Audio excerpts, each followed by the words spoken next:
Welcome to a new deep dive. Today we're unpacking a literary classic that, well, it just keeps resonating, doesn't it?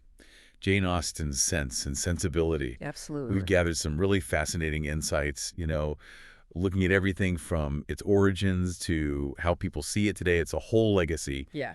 Our mission, really, is to cut through some of the noise and give you the essential nuggets.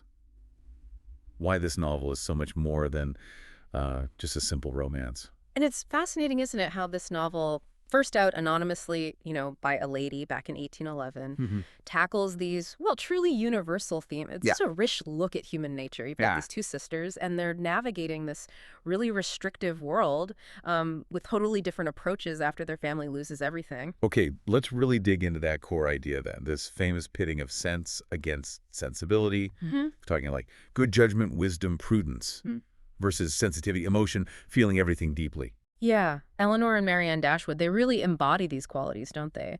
Especially as they face love, heartbreak, all in these much poorer circumstances. It almost sounds like a sort of morality play when you put it like that.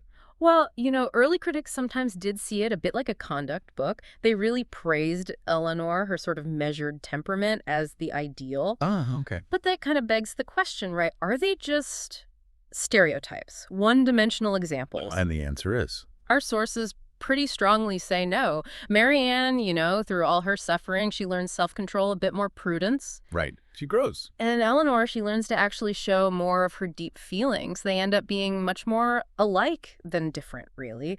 Both have that excellent heart, Austen calls it. That makes their initial differences even more compelling, more human. Exactly. This is where it gets really interesting, I think. Beyond just the sisters' personalities, critics see sense and sensibility as this, well, sharp commentary on society itself. Oh, definitely. You've got major legal issues in there, like male primogeniture, the inheritance laws favoring sons. Which shows just how vulnerable women were without their own money. Right? Right, precisely. Marriage, for many women back then, wasn't just about love. It was often the only practical way to find any kind of security. So the novel really digs into the whole patriarchal system then. Profoundly. I mean, some feminist readings see it almost like a female take on King Lear. Interesting parallel. Yeah, highlighting how women like, say, Mrs. Ferrars, who's pretty ruthless with her son's money, Oh, yeah. or Lucy Steele, who's quite cunning, not exactly honest, but uses the social rules, how they often had to manipulate things just to survive, to protect their own interests.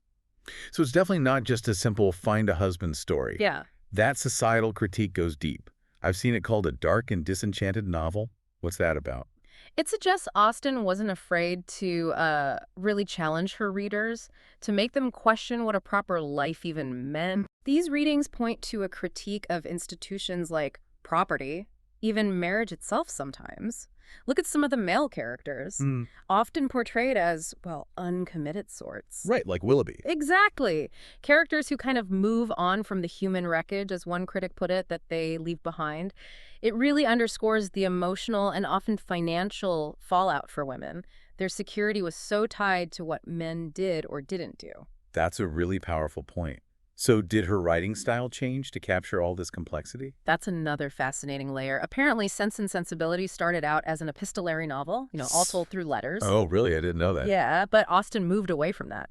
Our sources suggest she realized letters could actually be kind of a misleading guide to the human heart. How so? Well, they can be misinterpreted, or people can use them to hide what they truly feel or intend. So shifting to a more omniscient narrator, let her give you, the reader, a much deeper, more direct look into the character's thoughts and, yeah, the societal critique, too. So tying this all together, what does it mean for a novel written, over 200 years ago? It was her first published book, right? Her first published one, yeah. And she actually paid to have it printed herself. Made a decent profit, too. About £140 on that first run. Quite something for a debut. Wow. And it's never been out of print since 1811. Which just speaks volumes, doesn't it? And a huge takeaway here has to be the adaptations. Just think about them. The Emma Thompson movie from '95 is probably the most famous one. Absolutely iconic. But there have been so many others. Recent ones with diverse casts, even that mashup parody, Sense and Sensibility and Sea Monsters. I forgot about that one. It just shows how these core themes, emotion versus reason, societal pressures, they're endlessly reinterpreted. Different generations, different cultures, they find themselves in these characters.